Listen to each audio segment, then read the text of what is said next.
Okay, people. So similarly to how we talked about how to calculate enthalpy changes for physical and chemical processes, we're going to do the same thing this time with entropy of various physical processes. So we're going to go through some actual useful equations that we can use to make calculations. Okay, so the first one is expansion, and we did talk about this before briefly, but I do just want to flush this out a little bit more. And so this will be, our isothermal reversible expansion, or similarly, we could think of it as compression as well, depending on which way we go.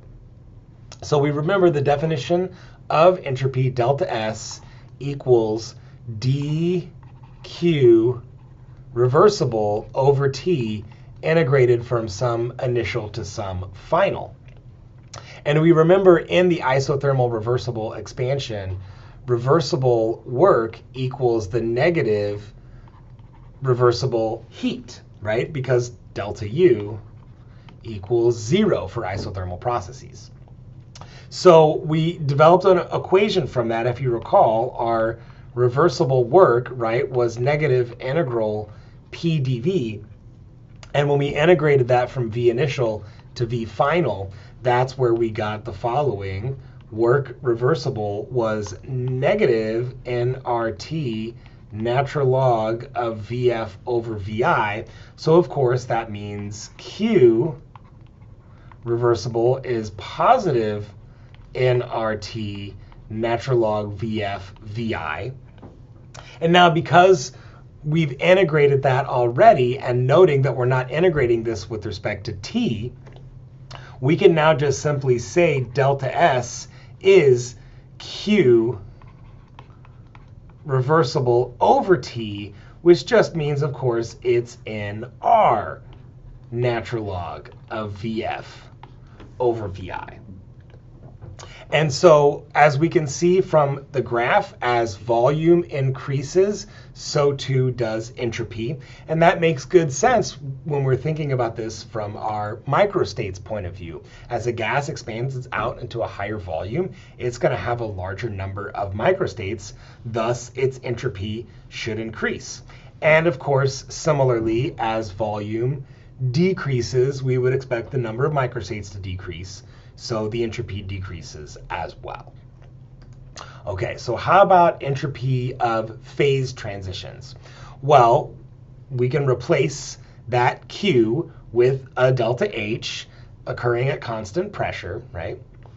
And thus, a very simple way to calculate the entropy at a phase transition is the delta H of that phase transition over the temperature at which that phase transition happens, okay? So simply put, delta S can also equal delta H divided by T, okay?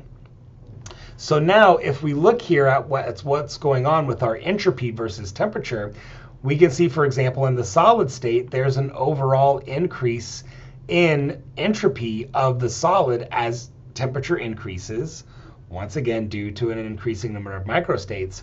However, now this quantity that we're talking about, this quantity in question, is this large jump right here that happens as a result of that phase transition. So that is our delta S accompanying that particular phase transition.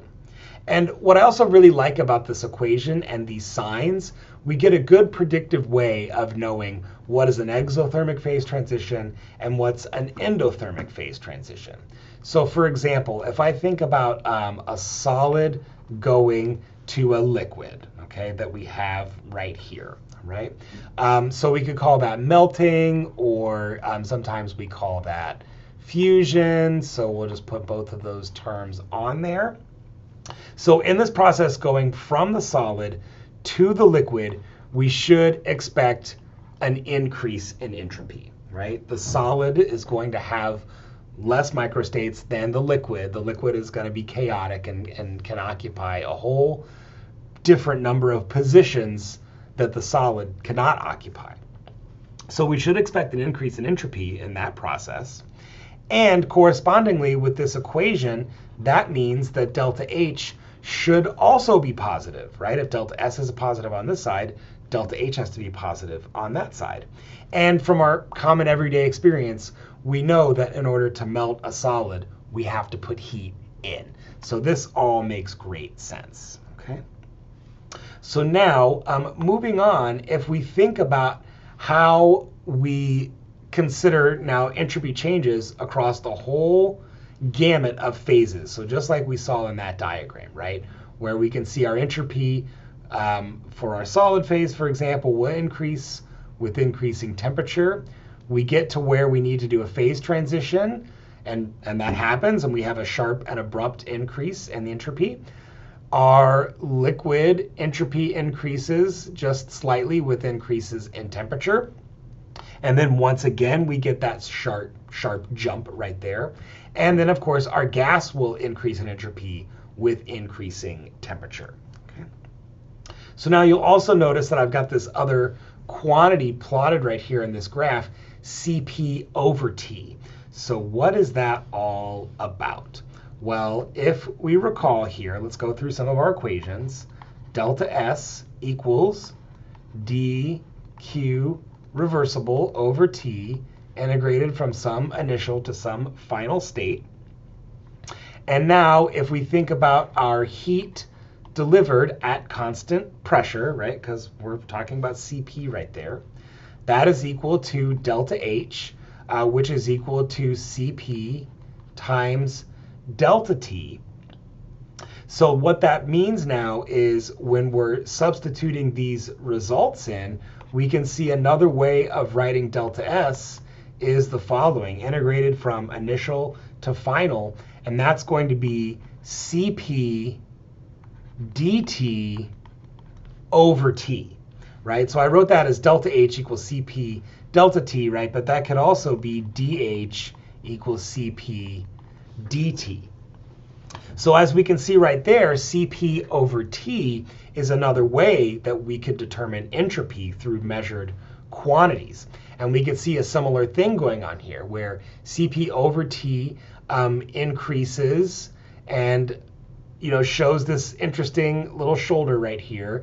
More importantly, what I want to get at is we get that jump at the phase transition. And we see another jump at that phase transition right there, okay?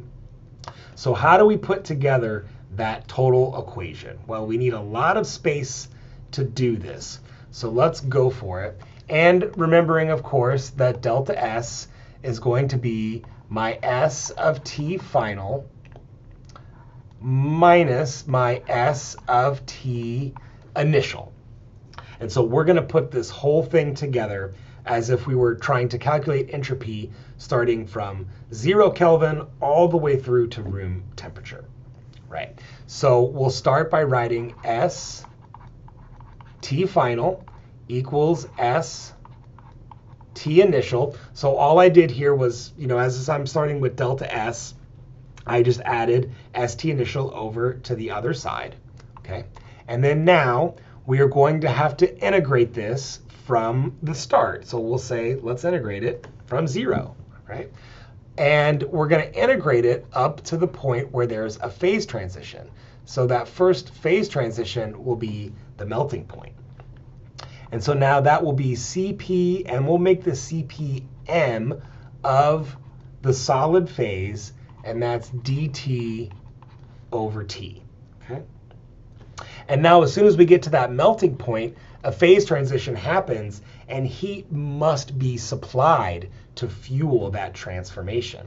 That heat is the delta H of melting, but we have to remember we're computing entropy right here, so we've got to divide that by the temperature at which melting happens, right? So remember, I wrote that in the other slide right there. Delta S also equals delta H divided by T. Okay, so now that takes us up as far as the solid phase. If we keep going, if we imagine that we're continuing to heat this material at constant pressure, we're now into the liquid phase. So we're going to integrate it from the melting point all the way up to the boiling point. That's the range of temperatures which the liquid exists. And now that will be CPM of the liquid times dt over T. And then, of course, we have to pay the tax man to do the phase transition, and that is going to be related to the vaporization. So I'll just say delta H of vape over T vape. And I could have wrote T vape right there, or I could have wrote T boil, one and the same. And then finally, after we've boiled or vaporized all of our material, we are at the gas phase. So now we're going to integrate it from that boiling point all the way up now to some arbitrary temperature, okay, whatever temperature we're interested in. And so we'll note that that is T final, right? That gives us that final entropy. And so, of course, that's going to be the heat capacity of the gas phase times dt over T. Okay, and so now if we integrated all of these appropriate equations, right, recognizing that all of these CP functions will need to be functions of temperature, right? Because we're integrating these things over really large ranges. So we would need equations for each one of those CPs, integrate them over the appropriate bounds, and then we would also need the delta H of melting and the delta H of vaporization, and that will allow us to calculate the entropy at a given temperature, which in effect will allow us to determine how many microstates there are, not through counting, but through measuring. Okay, we're going to continue down this road in the next video. I'll see you then.